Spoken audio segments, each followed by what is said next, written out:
What are some of the assignments that have most resonated with students or you think best served them, even though they might not recognize it?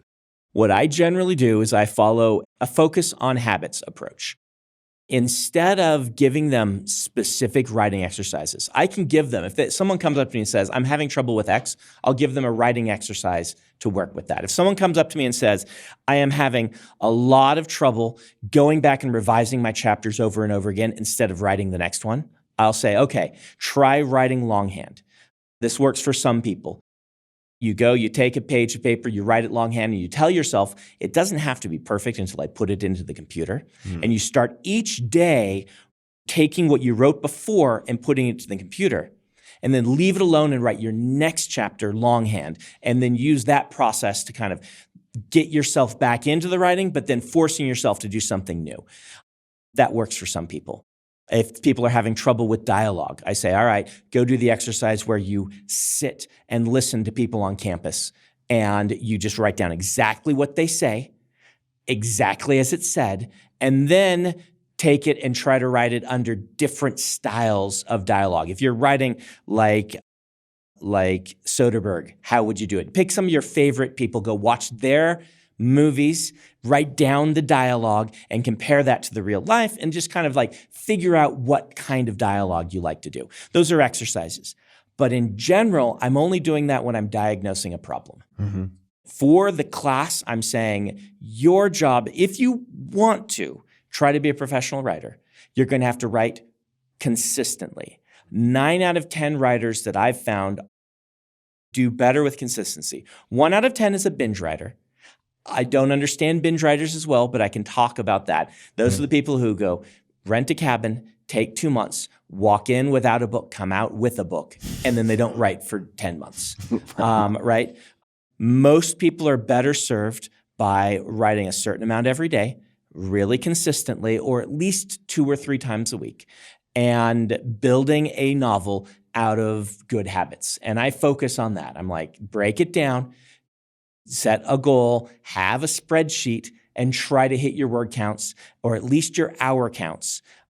If you're having trouble doing this, go to a specific place every day that you do this, that you don't do a lot of other things. Go to the coffee shop, go to a certain room in the house, turn on certain music that you only turn on when you're writing. Build that habit so that you are very consistent. Batch your writing time. If there's something you already do every day, if you already have built a habit to go to the gym, then try to align your life so that you go to the gym and then have an hour to write. Think about where you're going to write at the gym, sit and write for an hour so that you are adding onto a habit that you've already built. And that's my focus in the class, is really be consistent. See if you can write. The goal is in the class to write 35,000 words. Class is around a third of the year. If you do that all year, you will end up with 100,000 words, which is your average novel. Just for people listening who aren't in the writing biz or the writing habit, 100,000 words in a typical trade paperback, or it could be a hardcover. How many pages is that? 300. 300. Yeah, 350. Okay. The Way of Kings is 400,000 words, and we kind of cram stuff in there, and we get to 1,000 pages on that. So you can kind of run that. It's a fourth of 1,000 pages, so it'll be 250, but here's the thing. We use dirty tricks in publishing. If you're reading a thriller or a young adult book, what they'll do is they'll put a lot fewer words on a page because they want to increase the pacing. They want to make it feel like you're just zipping through. It's a page turner, right? So they're going to want, 50% fewer words on every page so that you feel, so that kid picking up that book that's a reluctant reader is like, wow, this one's really fast. I don't have space for that in my epic fantasies. I push the limits of what can be bound. And beyond that, we're not expecting you to read this book in one sitting. So we can put more on a page that makes it feel dense and thick and meaty, which can be really enjoyable if you want to dig into a new world and things like that. All right. Let's hit some top line habits. Okay. From Brandon. How many words per year on average would you say you put down? My goal is 2,000 to 2,500 words a day, right? So, 10 pages to 20 pages. is what I'm looking at. Depends. I mean, I write in the old school manuscript format where everything's 12-point and in Courier, and it's a holdover from the days when certain typesetting things were done that are too nerdy perhaps to talk about here. Yeah.